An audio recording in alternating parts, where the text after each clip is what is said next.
Se ve mi pantalla, ¿no? Sí, ahí está. Bueno, vamos a arrancar hablando de AINES.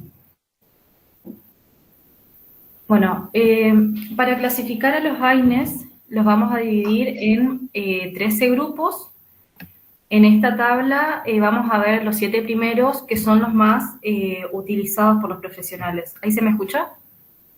Sí.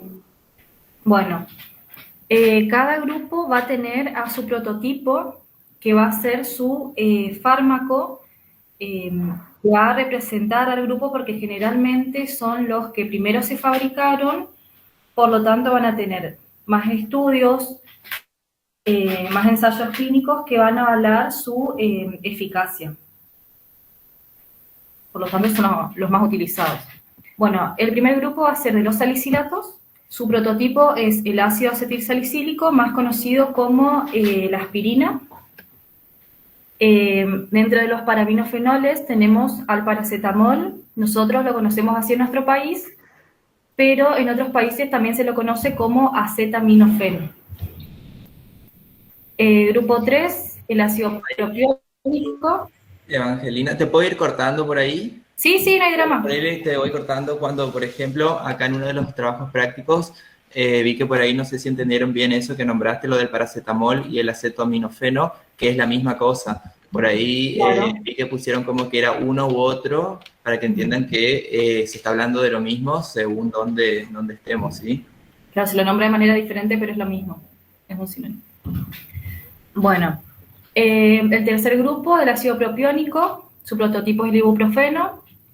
El cuarto grupo puede ser arilacéticos o fenilacéticos, que también sería lo mismo. Y su prototipo el diclofenac. Dentro de los pirrolacéticos, el ketorolac. Dentro de las pirazolonas, la dipirona. Y por último, dentro de los indoles, la indometacina. Vale aclarar, acá un dato importante, que a pesar de que tanto el paracetamol como la dipirona se los incluye dentro de la clasificación de los AINES, ellos no lo son. Su principal acción sería de analgésico y antipirético, pero no de antiinflamatorio.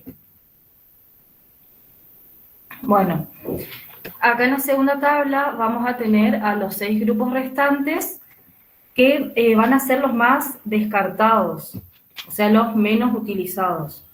Tenemos a los oxicames, con su piroxicam como prototipo, dentro de los fenamatos al ácido mefenámico, y acá están, tanto el grupo número 10, 11 y 12 van a estar en otro color, porque prácticamente no se los indica. Por ejemplo, dentro de los derivados de la sulfanilida está la nimesulida, que ya fue retirada del mercado debido a sus efectos adversos. No la encontramos. Dentro de los piranocéticos y el ácido heterocíclico está el etodolac y el oxaprocin, que actualmente en nuestro país no hay fórmula comercial. Por lo tanto, tampoco se podría medicar a un paciente con ellos. Y el último grupo, dentro de los coxibs, el celecoxib.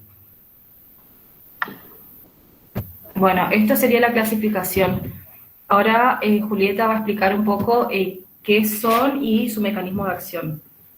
Bueno, entrando un poco en lo que es los AINES, tenemos que saber qué son. Son agentes que tienen estructura química diferente, pero comparten una acción en común. Que esta acción en común va a ser la de la disminución de la liberación de prostaglandinas, o sea, de la síntesis de prostaglandinas, porque se inhibe a las enzimas ciclooxigenasas, que son las COX, o sea, a partir de ahora las vamos a llamar COX, son las ciclooxigenasas.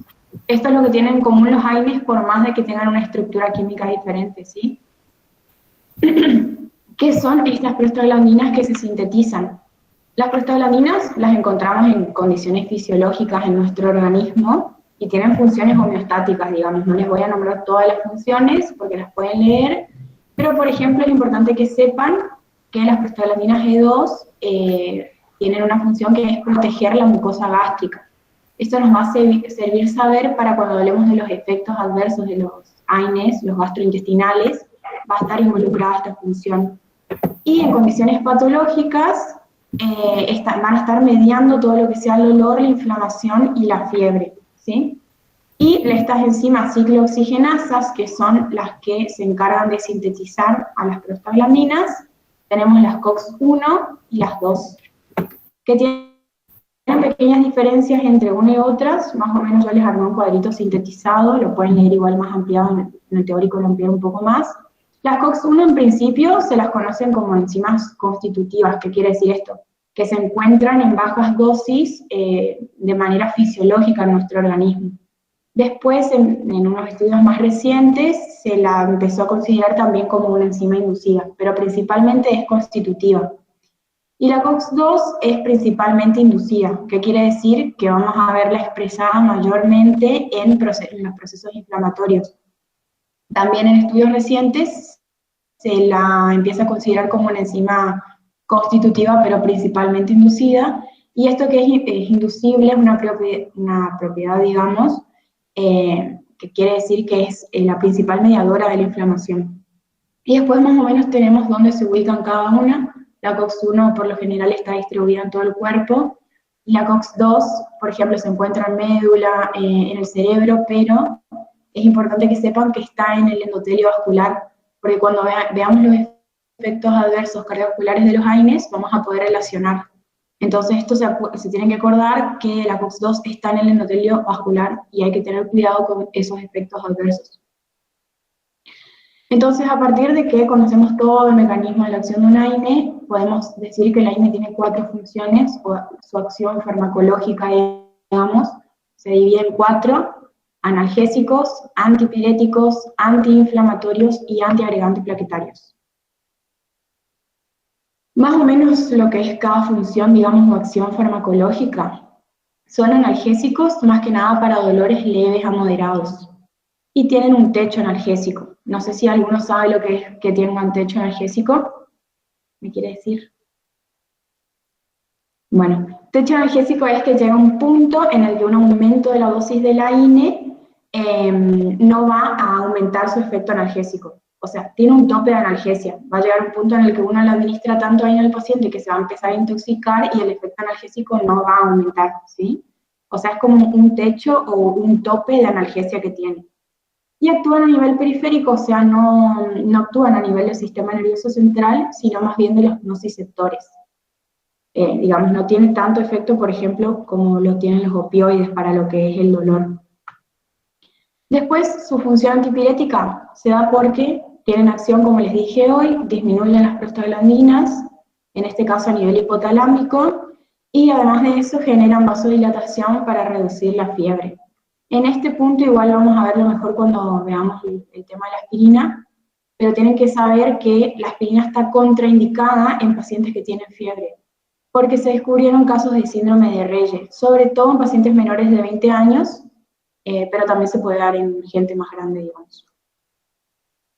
Después, el efecto antiinflamatorio se da también porque se disminuyen las prostaglandinas y los autocoides, y esta propiedad antiinflamatoria va a ser muy útil para algunas patologías que cursen con inflamación, por ejemplo, una artritis, una osteoartritis, tratamientos de trastornos reumáticos, siempre teniendo en cuenta que el fármaco, digamos, que los AINES no van a curar una artritis o una osteoartritis, ni tampoco van a detener la evolución de la enfermedad, sino que es más bien un tratamiento sintomático de inflamación, etc. Y bueno, la función de antiagregantes plaquetarios es porque prolongan el tiempo de sangría e inhiben el TXA2 en las plaquetas. Ahora, vamos a hablar un poquito de los efectos adversos. Los AINES tienen efectos adversos en diferentes aparatos y sistemas. Yo les voy a hablar de los 2 más comunes, o que por ahí tienen que saber un poco más, que son los que se dan a nivel gastrointestinal y a nivel cardiovascular. Los efectos adversos gastrointestinales se van a dar porque un uso crónico de un AINE puede generar, por ejemplo, una gastritis, o un poco más, digamos, importante, una úlcera, o más grave, una hemorragia, por ejemplo. Y los efectos adversos de los AINES, los gastrointestinales, los podríamos agrupar en los locales y en los generales. Si es local, por ejemplo, puede generar un edema o una hemorragia. Pero lo que tienen que saber sí o sí es que los efectos generales, que son los más comunes, digamos, se dan porque, como les conté hoy, disminuyen las prostaglandinas citoprotectoras. Y esto que va a generar, por lógica, lesiones gastroduodenales. Eso es, sabiendo que la función de las prostaglandinas, uno puede sacar este efecto por lógica nomás. Y vamos a tener algunos AINES que van a tener bajo riesgo y otros que tienen alto riesgo de producir efectos adversos gastrointestinales. Los de bajo riesgo, el ibuprofeno y el diclofenac. Siempre dosis dependiente, o sea, obviamente va a depender de la dosis, no significa que uno le puede dar más, por ejemplo, de 1200 miligramos por día a un paciente de ibuprofeno porque tiene bajo riesgo de generar efectos adversos, sino que siempre depende del AINE, de la dosis de cada paciente, entre otras cosas que hay que ir fijándose. Y el de alto riesgo, el ketorolac y el piroxicam. Y como les tiro un dato, digamos así, los dos fármacos que tienen menos riesgo de producir una hemorragia digestiva, particularmente una hemorragia digestiva, son el paracetamol y el ibuprofeno. Entonces, de alto riesgo se tienen que acordar que ketorolac y piroxicam, de bajo riesgo, ibuprofeno y diclofenac, dosis dependiente. Y nosotros tenemos que saber que estos efectos adversos gastrointestinales no se van a dar en todos los pacientes que yo le doy un AINE. Va a variar, como les dije, AINE, dosis y cada paciente. Y estos factores, digamos, que dependen de cada paciente, son estos, que después los pueden estudiar tranquilamente. Son los factores de riesgo que pueden aumentar el riesgo, digamos, de padecer algunos de estos efectos. Que no va a ser lo mismo, por ejemplo, darle un AINE a un paciente de 70 años, obeso, que además está tratándose con corticoides, que a un paciente joven de 20 años sin patología previa, o sea, no va a ser lo mismo. Para estos pacientes que tienen múltiples factores de riesgo y nosotros tenemos que por alguna razón administrarle un AINE, es, digamos, racional que nosotros podamos, digamos, administrarle a estos pacientes un inhibidor de la bomba de protones. En este caso sería el protector gástrico, el omeprazol, ¿sí? Entonces, no se dan todos los pacientes que yo le voy a dar un AINE. Tiene que tener factores de riesgo que uno piense que puede llegar a tener un efecto adverso gastrointestinal. Entonces, es un inhibidor de la bomba de protones, omeprazol, que es un protector gástrico. Y los efectos adversos cardiovasculares también tienen sus factores de riesgo, por ejemplo, un infarto agudo miocardio, obesidad, sedentarismo, etc. Este efecto adverso cardiovascular va por el lado de que un AINE puede llegar a generar una trombogénesis, digamos. No significa que en todos los pacientes se va a dar. Y estos efectos adversos cardiovasculares, yo les había dicho hoy que se acuerden que la COX-2 estaban en el endotelio vascular, porque hay una teoría que dice que la inhibición de la COX-2, que se da por algunos AINES, inhibe a las prostaciclinas, que son antitrombóticas, y no inhiben a los tromboxanos, que son protrombóticos. Entonces, con esta acción, lo que se va a generar es que va a haber un aumento de la agregación plaquetaria. Y esto puede generar un aumento del riesgo de presentar un efecto adverso cardiovascular. Hay otra teoría que no va tanto por el lado de las COX-2, sino más bien de la dosis del AINE, del tipo de AINE, del factor de riesgo del paciente, entre otras. ¿Podrías repetir, por favor, el mecanismo de acción que yo me perdí un poquito y no lo entendí muy bien? ¿Cuál es el mecanismo de acción de las COX-2? Sí, exactamente. Bueno, yo les había dicho que las COX-2 se encontraban en el endotelio vascular. Y nosotros vamos a tener dos teorías por las cuales pueden generar un efecto adverso cardiovascular. La primera teoría te dice que vos inhibís la COX-2 y al inhibir la COX-2 estarías inhibiendo a las prostaciclinas, que son antitrombóticas, y no inhibís, digamos, a los tromboxanos, que son protrombóticos. Entonces, como que genera un desbalance, ¿sí? Entonces, esto lo que va a generar es que va a haber un aumento de la agregación plaquetaria, y después, entonces, esto me va a aumentar el riesgo de padecer algún efecto adverso cardiovascular. Igualmente, si querés, igual te mando una foto después del cuadrito, digamos, para que sea más fácil. Pero básicamente, Muchísimas gracias, sí. Pero el cuadrito me vendría bien, sí. bueno, dale, después les mando entonces. En general, por ahí, para agregar un poquito, no sé si lo nombraron o no lo escuché nomás, que esto con respecto de las COX-1 y las COX-2, en un inicio, como los AINES, que son selectivos para COX-2, en realidad se desarrollaron para mejorar lo que es la seguridad de los efectos adversos más que nada gastrointestinales, pero por ahí no se evaluó la parte cardiovascular.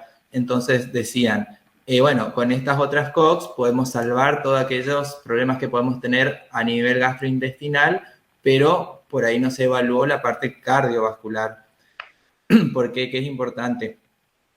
Por ahí lo que provoca justamente es estas prostaglandinas, lo que hacen a nivel gástrico, como nombraron, Julieta nombró la parte de acción local y la parte más general. En la parte local, lo que hace el AINES justamente es alterar la protección de la mucosa, o sea, hace un desbalance en la producción de lo que es el bicarbonato, en lo que es el moco gástrico para su protección, y también influye en lo que es la irrigación gástrica. Entonces, esa es la afección que se da con respecto a estas COX.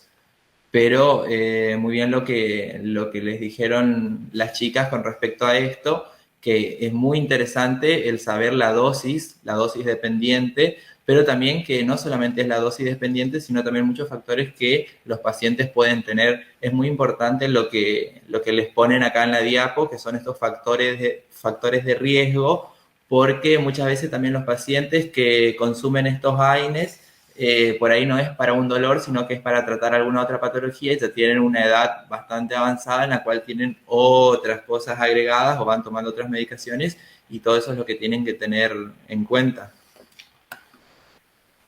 De no más. Bien. Bueno, conociendo todo esto de los AINES, sus factores de riesgo, mecanismos de acción, etcétera, podemos como jerarquizar, digamos, a los AINES según su beneficio-riesgo, si es favorable o no. Vamos a poner en el primer puesto a las aspirinas, que hoy en día casi tienen un uso exclusivo como antiagregante plaquetario. En el segundo y tercer puesto, paracetamol e ibuprofeno, con un beneficio-riesgo favorable. Después tenemos al diclofenac, que queda como en el medio, y 5 y 6, dipirona y ketorolac, con un beneficio-riesgo desfavorable. Esto es importante que sepan también, paracetamol e ibu, entonces favorable, y dipirona y ketorolac desfavorable. Y vamos a hablar un poquito de cada uno de estos, para que tengan un pantallazo. Ahí Eva les va a decir. Bueno, voy a empezar hablando de la aspirina. Acá está la abreviación ácido acetil salicílico por las dudas. Bueno, de la aspirina se puede decir que es el único AINE que acetila de forma irreversible a la enzima COX. A pesar de que su acción farmacológica es de analgésico, antipirético, antiinflamatorio, su uso está muy limitado debido a los efectos adversos que tiene. Entonces, no está muy recomendado para eso. Se intenta que se utilice exclusivamente como un antiagregante plaquetario en la prevención secundaria del infarto de miocardio y ACV isquémico. Se dice que la prevención va a ser secundaria y no primaria, porque para que el médico pueda indicarle a su paciente el uso de la aspirina, tiene que haber transitado por un evento cardiovascular previo, no es que se lo da por las dudas. Bueno, se utiliza a dosis bajas, menos de 100 miligramos al día. Tiene una rápida absorción, tanto vía oral como tópica, pero la absorción por la vía oral puede verse dificultada cuando el paciente se encuentra tomando algún antiácido o lácteos. Por eso se intenta que cuando el paciente está medicado con aspirina, no desayune lácteos, porque ahí estaría menos afectada su tratamiento. Bueno, y respecto al síndrome de Reye que nombró Julieta cuando habló de antipiréticos, la aspirina está totalmente contraindicada en niños y adolescentes que tengan fiebre y que tengan una patología asociada a una virosis, es decir, un cuadro viral. Porque como efecto adverso grave, la aspirina puede llegar a dar una encefalopatía hepática que puede ser mortal para el paciente. Y algunos síntomas que puede dar este síndrome es vómitos, pérdida de la conciencia, hepatomegalia y elevación de las transaminasas sin ictericia. Bueno, seguimos con el paracetamol que estaba en el puesto 2 de lo que es lo que contaba hoy de esto del beneficio-riesgo favorable. El paracetamol, como dijo Eva hoy, no es un AINE propiamente dicho porque tiene pobre o nulo poder antiinflamatorio, pero sí es un excelente antipirético y analgésico. Por lo tanto, lo vamos a considerar como un fármaco de primera línea para lo que es la analgesia y la fiebre, de primera línea en niños y además de elección en niños menores de 1 año. Es importante que sepan también que es el único AINE que está permitido en el embarazo y en la lactancia, porque no tiene poder teratogénico, digamos. Y el paracetamol en general tiene efectos adversos, digamos, casi nulos, siempre y cuando se evite una sobredosis. Después tenemos al ibuprofeno. En este caso sí es antiinflamatorio, también es analgésico y antipirético. El ibuprofeno se usa en casos de, por ejemplo, aquellos pacientes que no respondieron al paracetamol, como analgésico y antipirético, podría optarse por ir por el ibuprofeno, y es de elección en niños mayores de 1 año. El uso clínico del ibuprofeno va a tener más que ver, por ejemplo, con su acción antiinflamatoria, por ejemplo, en casos de artritis, osteoartritis, la dismenorrea, que es el dolor menstrual, la dismenorrea esencial. Después, o primaria. Después tenemos al diclofenac, que estaba en el medio, si se acuerdan, que es también un AINE completamente porque es analgésico, antipirético y antiinflamatorio, y produce efectos adversos cardiovasculares en altas dosis, porque tiene una alta selectividad con la COX-2, que era lo que les estaba contando hoy en los efectos cardiovasculares. Después tenemos la dipirona, que en realidad en algunos países la dipirona ya no se utiliza por sus efectos adversos graves, puede generar, por ejemplo, una granulocitosis, o por ejemplo una anemia plástica. Por esto la dipirona se lo considera solamente como un fármaco de rescate, o sea, lo vamos a usar cuando tenemos pacientes que tienen síndromes febriles severos y que no se pudieron controlar con los anteriores, como el paracetamol, el ibuprofeno, y se usa también en casos de dolores agudos, pero no se usa como de primera línea. Después, bueno, siempre que lo usemos, obviamente por corto tiempo, por sus efectos adversos. Y por último teníamos al ketorolac en el puesto 6, que es analgésico, antipirético y antiinflamatorio. Este tampoco se recomienda su uso crónico y no hay que usarlo más de 2 días vía intramuscular o intravenosa y no más de 5 días vía oral. El ketorolac por lo general se lo va a reservar para dolores postoperatorios agudos, que sean moderados o severos, o dolores que tengan los pacientes, digamos, que refieren que no les calma con nada y uno quiere llegar a más o menos asemejarse a la acción de un opioide. Tampoco está recomendado su uso crónico, porque tiene, bueno, los efectos adversos también son muy graves. Por ejemplo, tenemos renales, gastrointestinales, entre otros.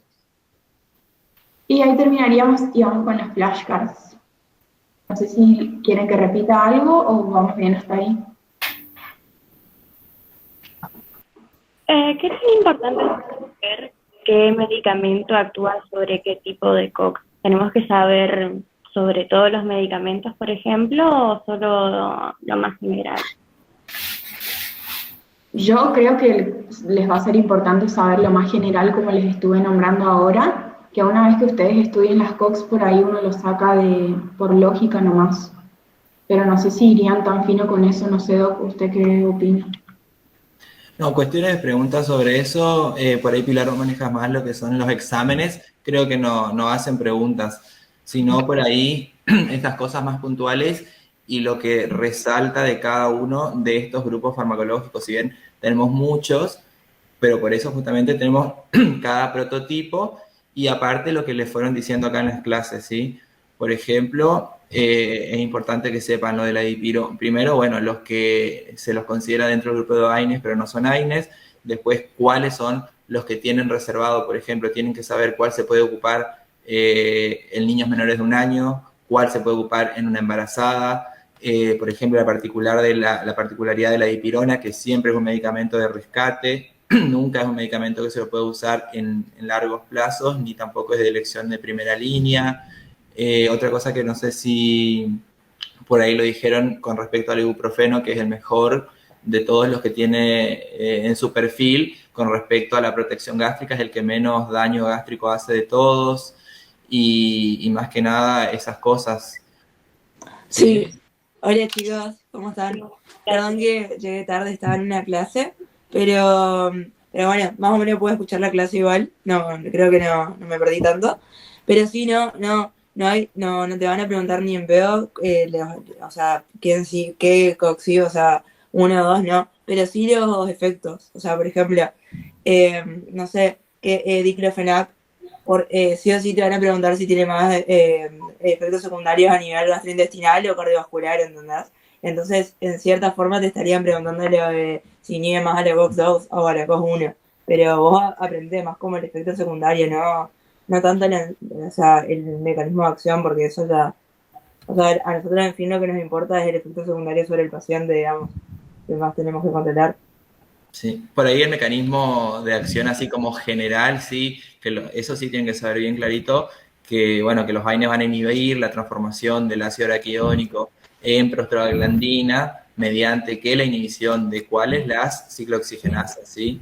Eso sí, como por ahí más general de todo lo que es ciclooxigenasa, eso sí le pueden preguntar y tienen que saber bien que es la base, digamos.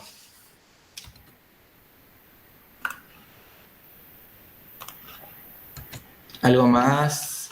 Yo tengo también ahora, si quieres, les voy a pasar un cuadrito, le paso a las chicas para que les pasen, comparativo bien de COX-1 y COX-2, que está lindo, por ahí le puede servir y les puede facilitar un poco la lectura y la interpretación de todo lo que es, ¿sí? Dale, viene genial eso. Perfecto. Bueno, seguimos con las flashcards entonces.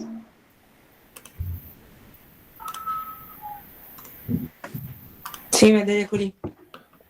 Bueno, A ver, vamos, vamos a participar todos, vamos prendiendo las cámaras. ¿Ustedes están durmiendo la siesta más o menos ahora viernes?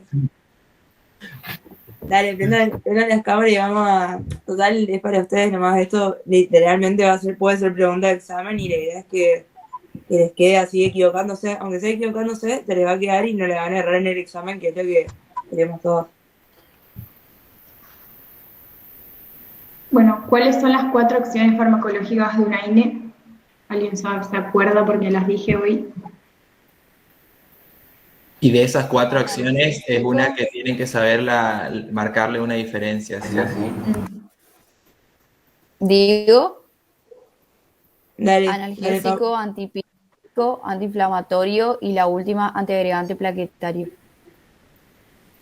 Perfecto. Y la antiagregante plaquetario, ¿qué fármaco vas a usar para eso? Porque no todos tienen ese efecto. La aspirina. ¿Y con qué Bien. dosis? Ay, no, eso ya no me acuerdo.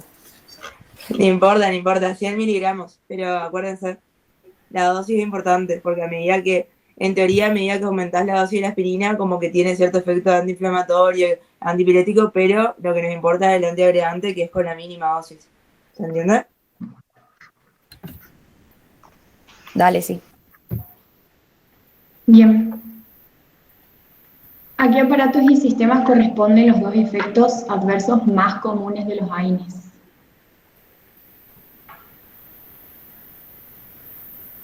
Sería el Cardiovascular. Sí. Sí, ese es una. ¿Y el otro? y el gastrointestinal. Bien. Eso. Muy bien. Y, bueno, ahora que tenemos acá si me pueden decir algún fármaco que tiene más efecto secundario a nivel cardiovascular, ¿cuál dirían, digamos? El diclofenac. Muy bien. Igual más, uno que son los nuevitos, entre comillas. ¿Le hablaron de esos? No sé si yo sé. Hablamos del diclofenac. Claro. Bueno, es lo que le mencioné al doctor nomás, de que, o sea, una vez que se crearon todos estos fármacos, se crearon hace relativamente poco, en realidad fue hace 1000, pero bueno, son los más nuevos, los inhibidores de COX-2, se llaman COX-CHIPs, y esos, o sea, se crearon en definitiva como para evitar los efectos adversos gastrointestinales de los AINES, y al final nos dieron cuenta de que tenían alto efecto adverso cardiovascular. Entonces, si le preguntan los COX-CHIPs, también. Y siempre preguntan esto, que no tienen, o sea, la eficacia no es la misma, digamos, no es que son superiores a los demás AINES, ¿se entiende? Y tienen mucho efecto adverso cardiovascular, por eso se trata de no usarlos, o sea, si bien son nuevos y al principio eran los mejores, bueno, te generaban efectos adversos gastrointestinales, al final se terminaron muriendo por un infarto, digamos, ¿entienden? Esos dos, tengan en cuenta, sí o sí, diclofenac y los COX-CHIP. Y el gastrointestinal, Eso sí les nombré. ¿El ketorolac? Sí. Y uno más.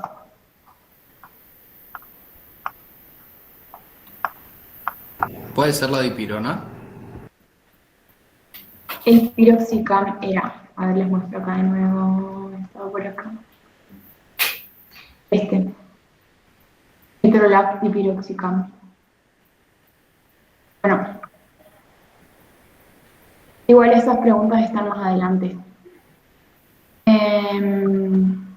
Nombre una INE que presente alto riesgo y una INE que presente bajo riesgo de producir efectos adversos gastrointestinales. Bueno, eso es lo que estábamos diciendo recién. Uno de bajo riesgo sería el ibuprofeno y el paracetamol, y el de alto riesgo, el ketorolac y el piroxicam. Bien. De bajo riesgo también el diclofenac, dosis dependiente, acuérdense. ¿Hasta qué dosis, miligramos por día, el ibuprofeno se considera de bajo riesgo para producir efectos adversos gastrointestinales? 1200 puede ser. Bien. Miligramos por día. Esto igual también depende de cada paciente, del peso del paciente, de la altura del paciente, pero es muy general, digamos. Nombre 3 factores de riesgo para padecer efectos adversos con la administración de una INE. Cualquier efecto adverso. Edad avanzada. ¿Sí? Tabaquismo, úlceras previas, problemas gastrointestinales. hipertenso, diabético también puede ser. Algo que no tenga que ver con alguna patología, o sí, pero no nombrarme directamente por la patología, sino que porque otra cosa puede ser. Si está tomando un anticoagulante también. O otros AINES. Exactamente, u otra medicación, sí. Glucocorticoides también, importante. Está silenciada, Pilar, ¿eh? No, sí, bueno, voy diciendo sí, glucocorticoides es re importante. Claro. Bien. Nombre 2 fármacos con beneficio-riesgo desfavorable.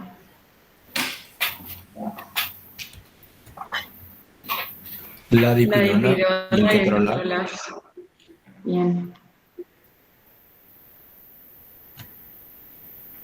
El único AINE que está permitido en embarazo y lactancia. Paracetamol. Bien. Embarazo, lactancia y qué más. ¿Y en los En niños los niños. de un año era? Muy bien. Bien. ¿Qué deberíamos administrar como profilaxis en conjunto con un AINE a un paciente de 70 años con antecedentes de úlcera gástrica? Un Omeprazol. inhibidor. Omeprazol. Bien.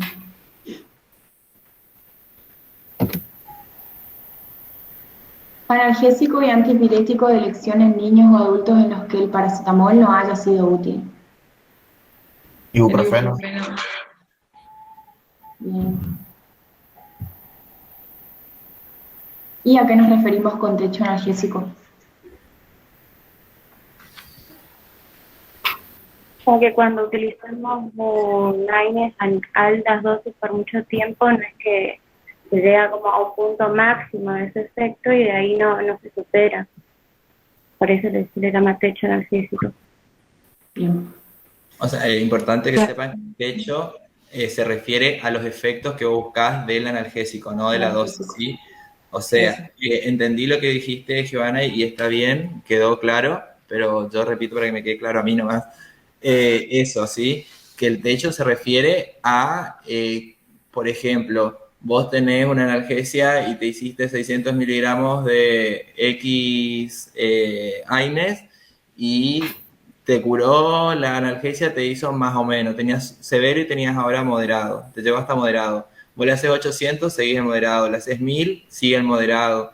No, nunca mejora eso, quiere decir que por más que vos sigas agregando mayores dosis, la analgesia ya llegó a ese punto y no va a mejorar. Lo único que estás consiguiendo por ahí es aumentar las chances de tener un efecto adverso. Entonces, ¿qué tenés que hacer en ese caso? Cambiar por otro tipo de AINES. Bien. No, o sea, bueno, sí. Puede Sí. ser para otro tipo de AINES, Sí. pero también puede ser ya optar por otro tipo de fármaco, como por ejemplo los opioides débiles. Ustedes no sé También. si ya dieron, seguro ya dieron la escala de la analgesia de la OMS. ¿Les comentaron de eso? Porque ahora nosotros terminamos la clase de AINES y tenemos que dar glucocorticoides y opioides. ¿Qué pasa? Como dijo el doctor, si yo con una AINES intento disminuir el dolor de un paciente, pero uso una dosis que ya me doy cuenta que aumentando la dosis no cambia el efecto, que yo estoy buscando el efecto terapéutico, ya paso un segundo escalón, se dice, que por eso se habla de la escalera de la analgesia de la OMS, donde yo uso otro tipo de opioides como que son más potentes, por así decirlo, como por ejemplo el tramadol, que es un opioide débil. Y si por ejemplo con ese ya no me sirve porque también tiene techo terapéutico y el dolor ya es muy severo, ya paso a otro tipo como los opioides fuertes. ¿Me entiendes? Es como que voy subiendo de a poco. Salí de la escala de los AINES, si ves que con eso no vas a solucionar, y ya te vas a otro grupo farmacológico, que independientemente de los AINES, ya de por sí el más débil de este otro grupo es más fuerte que cualquiera de los más fuertes del grupo de los AINES. Como que te saltás al plan B, digamos. ¿Se entendió eso, más o menos? Sí, sí. Súper. Bueno. Bien. Y ahí terminó. Y otra cosa que me gustaría agregar es que no se olviden de escribir cuando hablan de la dosis si es microgramo, gramo, miligramo, porque eso cambia mucho la respuesta. Sí, eso es súper importante.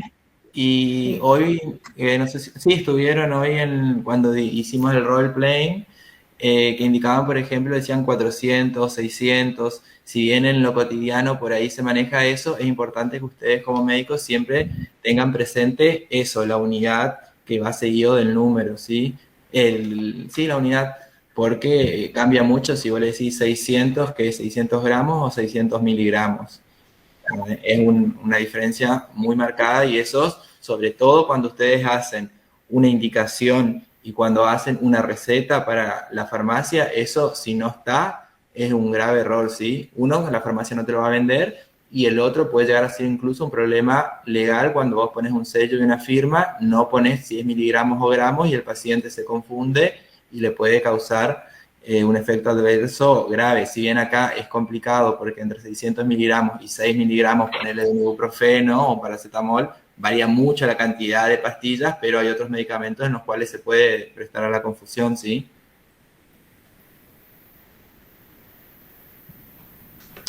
Bueno, seguimos con la clase entonces de opioides y corticoides. No sé si está la Diana.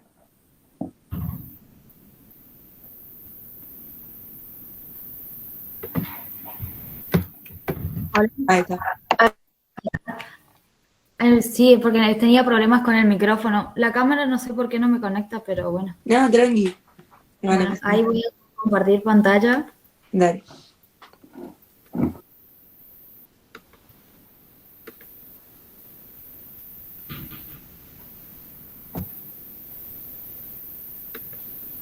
¿Se ve ahí? Sí, se ve. Ok. Bueno, yo voy a hablar un ratito de opioides y así súper sencillo y de glucocorticoides.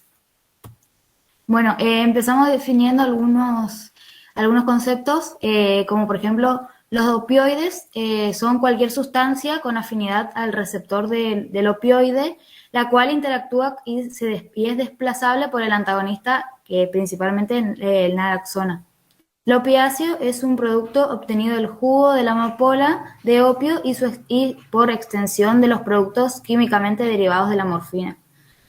Los narcóticos se refieren a los opioides, ya que inducen al sueño y tienen potencial de abuso o es adictivo. También tenemos algunas definiciones como el dolor, que es una sensación desagradable que generalmente constituye un signo de alarma con respecto a la integridad del organismo. Dolor agudo es el dolor que no suele durar más de lo que tarda en resolverse y generalmente puede durar entre 3 a 6 meses. El crónico es un dolor que tiene una duración mayor a 6 meses y se mantiene aunque la causa que lo haya producido desaparece. El mecanismo de acción de los opioides son los antagonistas, producen analgesia por unión a receptores acoplados a una proteína G específica, que algunos se localizan en el cerebro y otros en la médula espinal, que son regiones principalmente involucradas en la transmisión del dolor.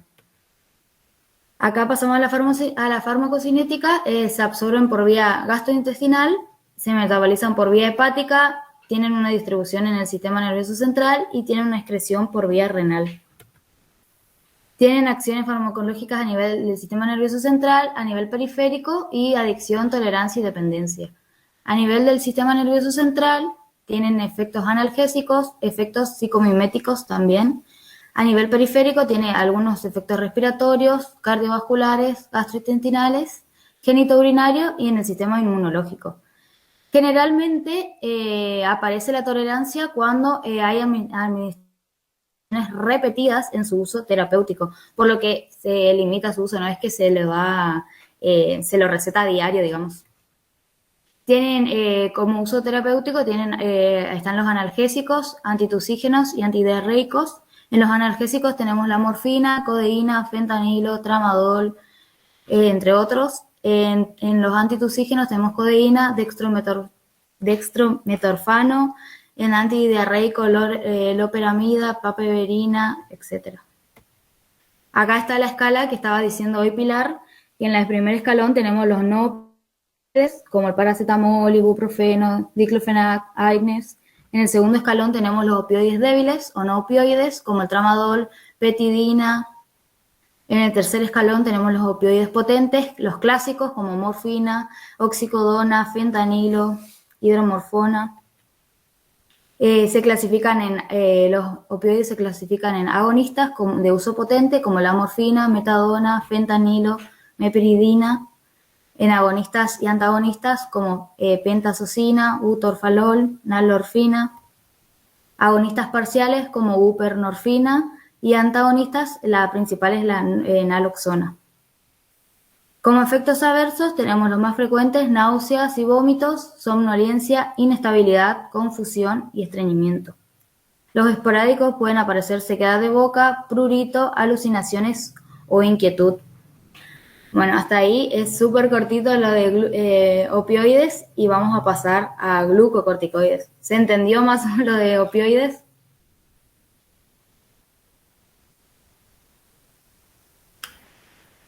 Sí. Bueno. Fíjense, para ponerle porfa lo de la escala de la OMS, porque esto era importante, mira. Ahí. ¿Vieron? O sea, quiere llamar la atención en la escala de la OMS, porque hay algo que se repite. Que se utilizan también no opioides en el segundo y tercer escalón. Sí, ¿y qué más? Que se repiten los coadyuvantes. Eso, exactamente. ¿Y qué son los coadyuvantes?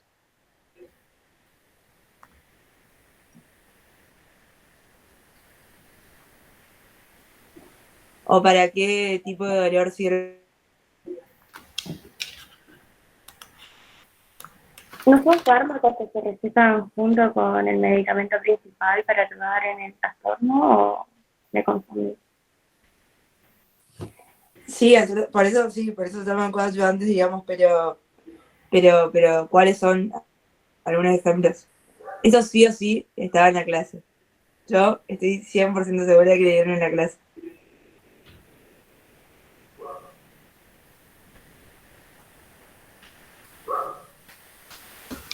Por ejemplo, si yo les pregunto, a ver, si yo uso un anticonvulsivante, digamos, en un paciente que tiene dolor, ¿está bien o está mal?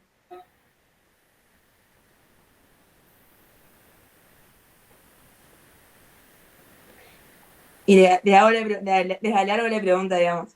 Si yo uso ese anticonvulsivante en un paciente, junto con, bueno, pongámosle otro el tramadol, pero es un paciente que no solamente tiene un dolor, porque, no sé, pongámosle, se quemó la piel también, tiene un dolor neuropático, que ustedes me van a decir qué significa neuropático.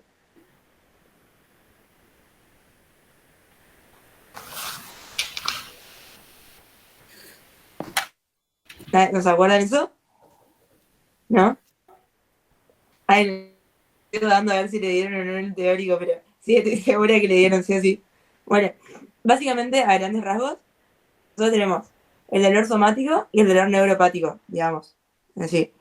El dolor neuropático es cuando, el somático es cuando se activan los receptores del dolor porque algo lo está estimulando, digamos. ¿Se entiende? Como nosotros tenemos, vienen los receptores, por ejemplo, en la piel, de ahí sale el nervio y se va al sistema nervioso central, ¿no? Bueno, esos receptores están siendo estimulados, por ejemplo, ahora porque me estoy pinchando la mano, manera. Bueno, ese dolor va a responder bien a todo lo que estábamos hablando de los AINES, el tramadol, etcétera. Pero hay un dolor que se llama dolor neuropático, que es cuando no tengo un estímulo doloroso, sino que el daño está en el nervio en sí, que es el que transmite ese dolor. ¿Se entiende? Eso es el dolor neuropático. Y normalmente no va a responder tan bien a todo lo que estamos viendo del paracetamol, tramadol, morfina. No responde tan bien. Nosotros necesitamos, tipo, agregar a eso los coadyuvantes. Por eso están en todas las escaleras de la OMS. Esos coadyuvantes, a ver, para que tengan una idea, todo lo que comienza con anti, más o menos, así de grandes rasgos, pueden ser coadyuvantes. Así, si le aparecen todas las opciones, bueno, puede ser de que sean coadyuvantes. Incluso los glucocorticoides, el cannabis, los anticonvulsivantes, todo puede ser coadyuvante, ¿se entiende? Pero lo importante que ustedes, o sea, que quiero que sí o sí les quede esta clase, es que sirven más para el dolor neuropático. ¿Se entendió, Mazo?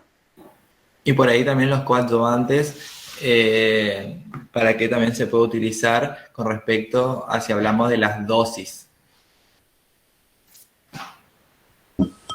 Exacto. O sea, si nosotros no queremos usar, por ejemplo, altas dosis en un paciente porque queremos evitar de que tenga un efecto adverso justamente, podemos usar los coadyuvantes como para tratar de compensar también. O sea, podemos nosotros optar usar un tramadol y para no usar las dosis máximas del tramadol, usamos unas dosis más leves de tramadol y agregamos algo que ayude a la analgesia, entonces bajás la dosis de el que vos crees que te va a hacer un efecto adverso y vas buscando el equilibrio con ese coadyuvante justamente. Exacto. Bueno, pero más o menos se entendió. ¿Entendieron todos? Sí, re bien. Bueno, eso es re importante, anótenlo. Sí, y otra cosa muy importante también que tienen que tener en cuenta sobre los efectos adversos de los opioides es sobre el sistema respiratorio, ¿sí? Eso es muy importante porque los opioides tienen un alto poder en producir una depresión respiratoria, ¿sí? Entonces, cuando hablen de opioides y van a hacer una medicación con opioides, siempre tienen que tener en cuenta esa, ¿sí? Hay otros como los que les nombraron, pero como que la parte respiratoria es algo que tienen que tener mucho en cuenta porque puede tener un desenlace fatal si no se le tiene controlado al paciente, sobre todo por ahí con algunas otras que son más potentes que el tramadol, sí. Con el tramadol por ahí no hay tanto problema, pero otros sí. ¿Y en qué casos o situaciones que uno se encuentra en la vida médica uno tendría que medicar estos fármacos?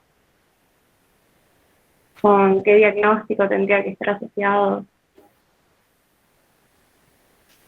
El tema es que el dolor es 100% subjetivo. O sea, el dolor es el que dice el paciente, así de entrada. Obviamente, a ver, no sé, si viene un paciente y está perfecto y te dice, no sé, me duele todo y no tiene ni siquiera una patología de base, bueno, ahí capaz que le analizamos más en el lado psiquiátrico. Pero, en general, si es un paciente que tiene, ponerle, no sé, un cáncer y, y no le pasa nada, vos le tomás todo el signo vital y está perfecto, o sea, el dolor, o sea, vos te vas al primer, segundo, al tercer escalón en función a lo que él te dice que le duele, ¿entendés? No para una patología en sí en general, sino como acá es re importante la parte de usar las escalas del 1 al 10, cuánto te duele, no sé, todo eso, ¿verdad? Ok. Aparte también lo que tienen, por ejemplo, los opioides es que tienen muchas presentaciones que se utilizan, porque, por ejemplo, vos ves morfina, pero por ahí lo más común de hacer medicación con morfina de analgesia es en pacientes que están internados, ¿sí? Porque se hacen por vía endovenosa, pero también puede ser ambulatorio, como estuvimos hablando ayer en la clase, parches, por ejemplo, también vienen parches de liberación lenta, vienen también chupetines con dosis de morfinas, que por ahí son un opioide, que ya salimos de los analgésicos, algo mucho más fuerte, pero te hacen unas presentaciones como pueden ver, por ejemplo, un caramelo, un parche, que por ahí no ves con un AINE, porque justamente estos opioides son mucho más potentes, sobre todo a nivel de sistema nervioso central. Entonces por ahí también es algo como mucho más cuidado, pero lo que nosotros en realidad vamos a usar de AINES en sí, en lo cotidiano, por ahí puede ser tramadol, lo más frecuente, lo más común. Porque, por ejemplo, ahí está nombrado fentanilo, pero fentanilo, por ejemplo, es un opioide súper potente. Lo que tienen que saber, sí, es que la morfina es el prototipo de los opioides, ¿sí? Todo lo que se habla con respecto a opioides y los efectos adversos y la potencia y lo menos efecto que hace o el más efecto que hace, siempre es relacionado en comparación a la morfina, ¿sí? Pero, por ejemplo, el fentanilo es un opioide súper potente que la analgesia empieza rápido a los 20 segundos, pero a los 5 minutos ya no tiene analgésica, no hay una acción analgésica, entonces para un momento puntual. En cambio, los otros tienen un perfil, por ejemplo, más prolongado de analgesia, como ser, por ejemplo, la morfina, pero que tienen características particulares, por ejemplo, tienen picos de depresión respiratoria, o sea, en 24 horas tenés diferentes momentos del día en el cual, por la circulación que hace esta misma morfina, puede causar esa depresión respiratoria, no solamente digo, decís, hay que controlar 4 horas, no, hay un pico a las 4, hay un pico a las 8, a las 20 horas, por ahí no es importante que lo sepan bien esto, pero así como para generalidades, sí, que la morfina es el prototipo con la cual se comparan todos, y el tramadol por ahí es el que más puede ocuparse libremente dentro de los opioides con seguridad, ¿sí?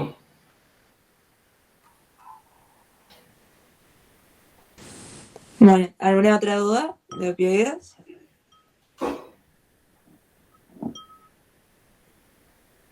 Bueno, seguimos entonces con glucocorticoides. Ok.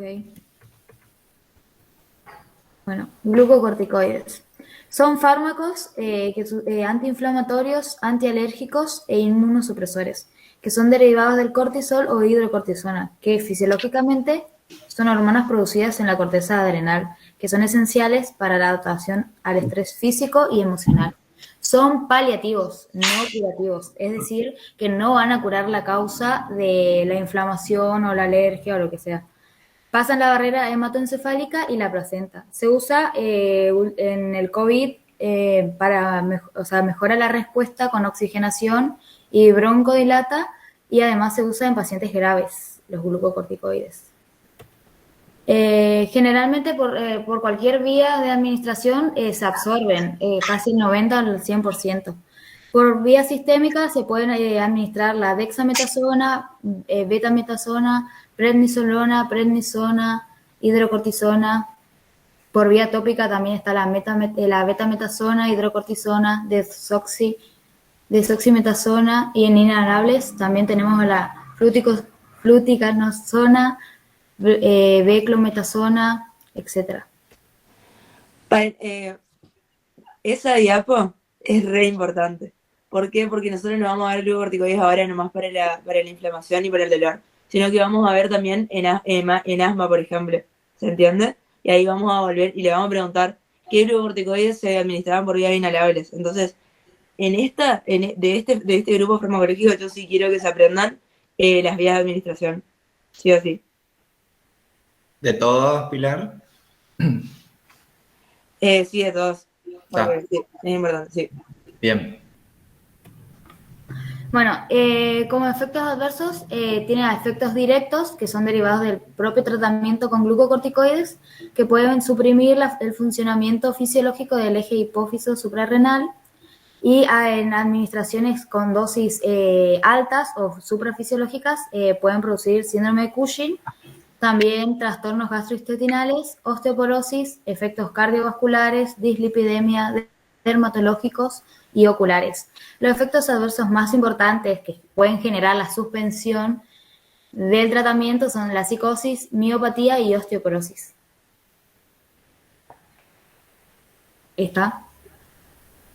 Y como contraindicaciones tienen hipersensibilidad, enfermedades inmunosupresoras como la tuberculosis, el herpes, psicosis, úlceras pépticas, diabetes, y la seguridad depende del tiempo que se le administre y de la dosis que se administre el glucocorticoides.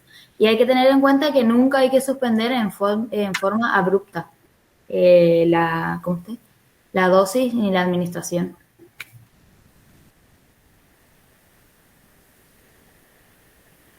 Y hasta ahí es lo de glucocorticoides. ¿Podemos volver una, Diana, porfa? ¿Sí, este? Eso. Viste que acá decís que los efectos adversos, hablaste de la osteoporosis, cuando se hace una suspensión brusca, ¿sí? O muy rápida de una administración continua. Lo que tienen que saber es que todos los glucocorticoides lo que hacen es provocar una inmunosupresión. Entonces, por eso tampoco se lo pueden utilizar a veces. A veces se usan de manera crónica, por ejemplo, en asma, algunos inhalados, pero con dosis controladas, porque por ahí para tratar problemas más agudos o agudos crónicos en los cuales las dosis son más altas, igualmente puede provocar una osteoporosis debido a que provoca la remoción ósea, ¿sí? Y sobre todo la suspensión brusca es porque ustedes piensen un poquito sobre las suprarrenales y demás, qué es lo que va a producir esto fisiológicamente. Nosotros si estamos provocando la ingesta de este glucocorticoide, las suprarrenales como que va a estar más tranqui, pues dice, estoy teniendo de arriba, no necesito trabajar, entonces eso es lo que justamente cuando vos suspendés de golpe puede provocar el desbalance por ese acostumbramiento que estaba teniendo, ¿sí? Eso nomás, Diana. Ok. ¿Alguna pregunta? ¿Se entendió todo?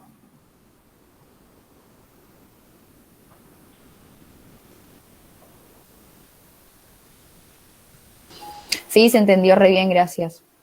Ok. Bueno, son dos preguntitas nomás, los flashcards. La primera es, ¿cuándo se produce la tolerancia de opioides? ¿Por el uso continuo o crónico de los mismos? Sí, pero ¿en efecto adverso o como terapéutico? Ahorita no.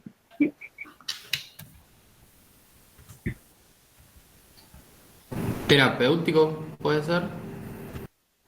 Sí, muy bien. Aparece en administraciones repetidas, pero de uso terapéutico, no como un efecto adverso de la administración repetida, digamos. Después el otro es, ¿qué tipo de fármacos son los glucocorticoides? O sea, ¿qué efectos tiene? ¿Son antiinflamatorios o qué?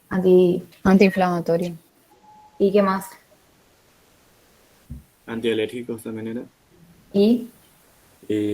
Inmunosupresores. Sí, muy bien. Esas son las dos preguntas de flashcard. Igual, en general, lo importante de este tema es lo que estuvimos hablando sí o sí de la escala de la OMS, de la analgesia, sí o sí. Después, a grandes rasgos, bueno, lo que le dije de las vías de administración de los glucocorticoides, cuándo hay que suspender el tratamiento con glucocorticoides, o sea, ante qué efectos adversos nosotros tenemos que suspender sí o sí el tratamiento, y que siempre nunca le vamos a, porque esto, bueno, es importante que lo sepan, así como médicos, nunca le suspendemos la dosis de manera brusca por el efecto adverso que dijo el doctor de básicamente de la inducción del eje que va a generar a largo plazo sería. Otra cosa les consulto a las presep por ahí con respecto a la diapo que tenemos ahora. ¿Acá solamente les preguntan las vías de administración o también la potencia que tienen o qué tan rápido comienza el efecto? Hablo más que nada para hacer una diferencia entre la Dexa, la Hidro, por ahí no sé si preguntan eso o solo es esto. Sí, para mí sí es importante eso también. Si quiere aclarar, Doc. Sí. Claro, porque esto, por ejemplo, ustedes saben que los opioides por ahí, los glucocorticoides, podemos ocupar lo que más vamos a ocupar por ahí. Tenemos glucocorticoides que podemos ocupar, como ser, por ejemplo, la betametasona de manera como un tratamiento crónico en alguna presentación, pero después también tenemos aquellos glucocorticoides que podemos utilizarlos en situaciones agudas para resolver algún problema, como por ejemplo nombraron anteriormente algo de asma, creo que dijeron, por ejemplo, frente a una crisis asmática, frente a una reacción alérgica. Nosotros también tenemos que saber que los que más se pueden utilizar en esos momentos son la dexametasona y la hidrocortisona, ¿sí? Son como los medicamentos que más se utilizan en una situación aguda para revertir esas situaciones. Y otra cosa importante es saber de que en el caso de la dexametasona, vieron que ustedes, como les preguntaron en las flashcards, ustedes tienen distintas funciones, o sea, funciones de los glucocorticoides, digamos. Bueno, el tema de la dexametasona es que como antiinflamatorio es muy potente y no es tan, no es tanto el efecto que tiene a nivel de un efecto secundario por ahí muy molesto de los glucocorticoides, que es el edema, digamos, la retención hidrosalina. ¿Se entiende? Por ahí más, en la hidrocortisona es un poquito más, porque tiene más efecto mineralocorticoide. Ustedes ya vieron esto en Bioki. No sé si más o menos me explico. ¿Sí? Sí. Super, eso también es importante. Bueno. ¿Tienen alguna duda? No sé, de este tema. Yo les quiero preguntar, prendan las cámaras porque me siento que estoy hablando a la computadora, encima que es re chiquita de mi tablet. Bueno, les quiero preguntar así, no les voy a preguntar nada teórico, les quiero preguntar si cómo van con los teóricos, porque la semana que viene yo soy la encargada de darles todo el tema de antibióticos. ¿Y qué pasa? Antibióticos es larguísimo, digamos, tipo, es uno de los temas que más preguntan y es larguísimo y es re difícil. Así no vale. Por no, eso, tampoco les asuste, pero no es difícil, es largo y tiene muchas cosas. es largo y yo me acuerdo cuando te rendí farmacología que era el tema que más me costaba. Por eso les digo, o sea, Sí, está bueno. aprovechen, si ustedes, no sé cómo serán los otros grupos, pero ustedes tienen la suerte de tener preceptoras que son súper geniales y les alivian un montón, le allanan el camino impresionante, porque cuando entren ahora antibióticos, hagan de entrada, empiecen a hacer cuadritos y síntesis porque son un montón y después se les pierde eso cuando quieren acordarse o estudian de una manera y después se acuerdan uno y está descolgado, se pierden. Entonces con ese cuadrito le va a servir de entrada y si lo comienzan a hacer como la multiatributo, que empezamos la planilla de entrada bien y después ya les alivian un montón el camino.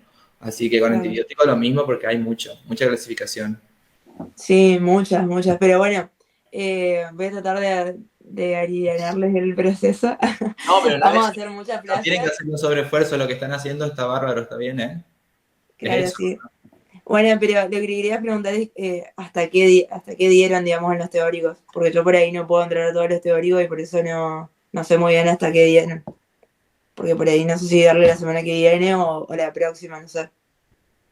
Creo que lo último que vimos fue AINES, no me acuerdo de haber escuchado nada de opiáceos en el teórico. Está publicado, ¿eh?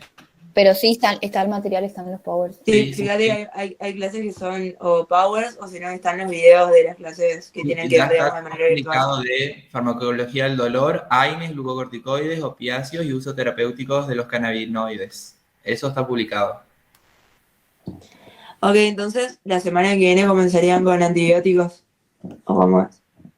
Creo que sí. Ay, déjame, estoy mirando porque terminó todo lo que es AINES ahora. Ahí ya entro a fijarme la guía y te digo. Dale, súper. La semana que viene sería 14, ¿sí? Sí. Sí, empezamos con farmacología de las infecciones, generalidades antibióticos betalactámicos. Y Ok. macrólidos, sulfo, flúor y eso.